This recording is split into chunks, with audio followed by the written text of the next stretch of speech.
बिस्मिल्लाहिर्रहमानिर्रहीम। अस्सलाम वालेकुम। मैं हूं सुमेरा सुलेमान और आप देख रहे हैं JNN न्यूज़।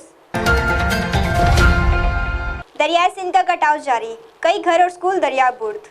हुकूमत की जानिब से कोई इक़दामात ना किए गए, मुतासरीन बेयारो मददगार। मड आदिल और अहमद कुडन की दर्जनों बस्तियां दरिया की जद में आने का खदशा। अहले इलाका अपने हल्का की हुकूमती वुज़रा भाइयों की राह तकने लगे। जनूबी पंजाब न्यूज़ ने 1 माह कबल स्कूल दरियाबुर्द होने की निशानदही की थी। आइए मजीद जानते हैं हमारी नुमाइंदा हफ्सा अली अशरफ से, जो दरिया के किनारे मौजूद हैं। जी हफ्सा अली अशरफ, क्या तफसीलात हैं? जी बिल्कुल, मैं इस वक्त मौजूद हूँ दरिया सिंध के किनारे पर, जहाँ पर दरिया ने कटाव से तबाही मचा रखी है।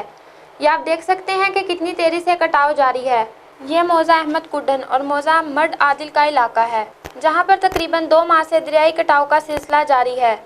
कई घर और स्कूल इस वक्त तक दरियाबुर्द हो चुके हैं। इस वक्त भी मड आदिल स्कूल दरियाबुर्द हो रहा है और इसके साथ दर्जनों बस्तियां भी दरियाबुर्द होने का खदशा है। सुपर बंद होने की वजह से दरिया ने अपना रुख मोड़ लिया है और वहां के मकीनों की ज़मीनें मकान दरिया निगल चुका है। मुतासरीन वहां पर बेयारो मददगार बैठे हैं। हुकूमत की जानिब से कोई इक़दामात नहीं उठाए गए। हालांकि JNN न्यूज़ ने 1 माह कबल इस स्कूल और बस्तियों की दरियाबुर्द होने का खदशा जाहिर किया था और न्यूज़ भी ब्रेक की थी, लेकिन इंतज़ामिया टस से मस न हुई और आज गवर्नमेंट और लोगों के करोड़ों रुपए दरिया की नज़र में हो गए। ये इलाका सूबाई वज़ीर ख़जाना पंजाब मखदूम हाशिम जमा बख्त और उनके भाई वफाक वज़ीर मखदूम खुसरो बख्तियार का हल्का इंतखाब है। अहले इलाका आज भी इन दोनों भाइयों की राह तक रहे हैं।